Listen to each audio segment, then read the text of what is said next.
Jerome Powell's warning about tariffs spiking inflation might be overblown. In this week's market update, I'll break down why, keep it simple, and focus on the big picture. What's important now, what's ahead for rates, and how it affects your buying and selling decisions so you stay ahead of the curve and win no matter what. Last week, mortgage rates stayed stable, hovering in the high 6% range. Inflation edged slightly higher, and while the job market is cooling a bit, means fewer openings, some moderation, it's still strong enough to keep rates elevated. For housing, some more good news for buyers. More inventory means better choices and stronger negotiating power.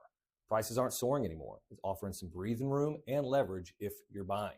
Now, about those new tariffs on imports that are coming in August, like electronics and cars from Japan and South Korea, some fear, including Jerome Powell, they're going to spike inflation and rates. But recent history does say otherwise. There's a counterpoint to this. Similar tariffs in Trump's first term didn't trigger lasting inflations.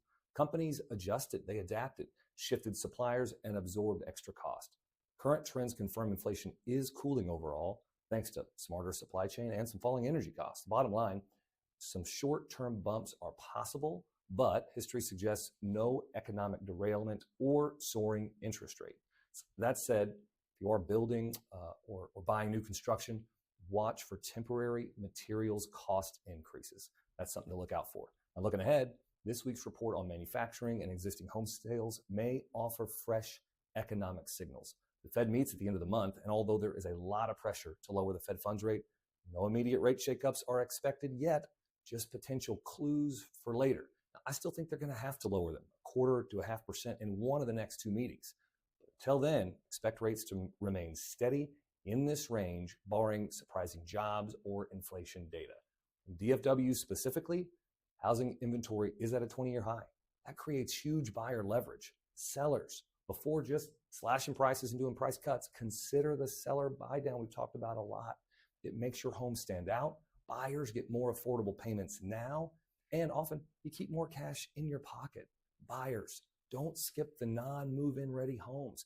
Renovation loans like the HomeStyle Renovation let you choose your favorite location and fix the house exactly how you want it. AI makes visualizing layouts easier than ever before, and we offer that tool, so reach out to us. We're happy to work it up for you.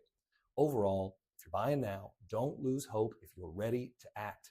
These extra options out there, they're going to give you some leverage.